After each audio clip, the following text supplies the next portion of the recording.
Welcome back sa radio show ninyong walang title pero may beautiful DJ at may hatid na topic ngayong Monday morning.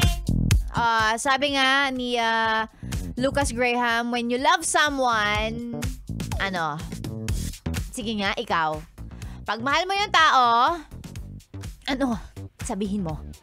Oy, walang masagot palibasa. Lahat ng sinasabi niyang quote-unquote love, fling lang naman. Or hindi nagtatagal, in other words, infatuation lang. Yan. Sa panahon ngayon, minsan ang hirap malaman kung talaga bang mahal mo na ba siya o baka infatuation lang, panandalian lang. Yung bang tatagal lang ng 11 years tapos pagkatapos nun wala na. Ay! Pag-usapan natin yan. Ngayong araw ng Lunes, fill in the blanks tayo. Gusto ko yung pinakatotoo ang isasagot mo, ha? Because ang fill in the blanks natin ngayong umaga sa ating radio show na walang title ay True Love is blank. Yan. Para sa'yo, ang totoong pagmamahal ay blank. O sige, pangunahan ko na. Para sa akin, true love is yung willing kang isacrifice ang lahat-lahat to the point na willing kang maging masaya siya kahit hindi ikaw ang dahilan. Yan. Totoong pagmamahal yan. Paghanda kang i-let go siya kahit masakit yon. Tapos handa kang makitang maging masaya siya kahit hindi ikaw ang dahilan. Yan. Totoong pagmamahal yan para sa akin. Totoong pagmamahal yan. Ayan, true love is blank. Ayan, i-message yung mga sagot sa Facebook page ko na lang para makita ko kaagad yan at mabasa natin sa susunod nating adlib. And of course, maliban sa mga sagot ninyo ng kung ano para sa'yo ang totoong pagmamahal, ang true love be, pwede rin mag-send ng pa-shoutout. Eto, magbasa tayo. Sabi ni Baron Silmar. Pa-shoutout naman po sa pamilyang Silmar at sa pamilyang Gutierrez. Maraming salamat. Pati na rin kay Ronnie Oracion Cruzada. Magandang umaga.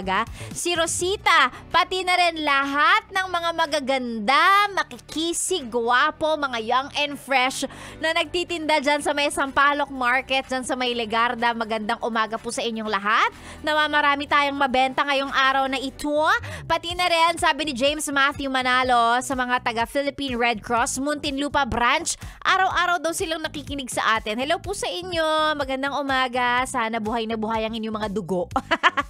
Sa Philippine Red Cross. Magandang umaga sa inyo. And of course, lahat ng mga nakatune in sa ating website, that's yesthebest.com.ph. You can watch and you can listen live po dyan sa ating website. And of course, dapat updated sa lahat ng mga ganap namin. Nabanggit ko na lang din kanina para makapagpa-shoutout at sumali sa usapan natin.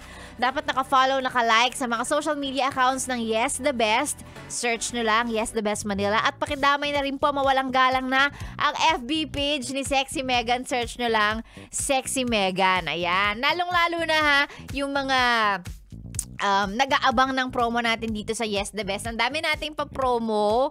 Ay nako, dapat naka-follow kayo sa mga social media accounts namin kasi diyan kami nagbibigay ng update. Ayan. At lalong-lalo na mention ko pala ha, grand final sa December 8. Singer on the Air. Yes The Best Singer on the Air. Doon sa mga gustong manood, mapapanood po sa ating website, yesthebest.com.ph. Abangan ninyo kung sinong mananalo ha. 100,000 yan. Ay, bongga. Ayan, Sexy Mega po yung kasama hanggang mamaya pang alas 9. Dito lang sa 101.1. Yes, the best! I'll met you